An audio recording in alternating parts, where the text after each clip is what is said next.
Þetta er Leó. Ég hef sagt það fyrir árið síðan og eftir að skora næstu helmingin af stigum íslenska landsliðsins í stórleik á móti besta liði Evrópu. Hvað hefurðu sagt um mig? Ég veit það ekki sko. Ég ekki hugmynd. Þetta er bara geggjað og ég veit ekki hvað ég hefði sagt sko. En hvernig er að koma inn í þetta landslið svona þessum krafti eins og þú gerir hérna í kvöld? Þetta er bara geðið gaman, geggjað tækifæri. Spila á móti svona góðu liði og góðum stelpum og æfa með góðum stelpum og svona.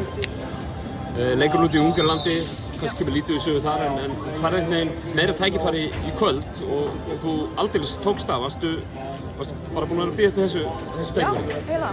Það var mjög gaman sko. Þessi tveir leikir á móti Ungverjalandi og Spáni, hvernig meturðu það svona fyrir hönd liðsins svona fram í stöðuna?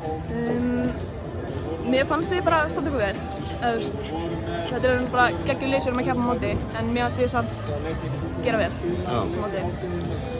Og væntanlega bara spennt fyrir næstu skrefi með íslenska landsliðinu? Mjög spennt. Best að það geti Leó og gangið vel. Takk.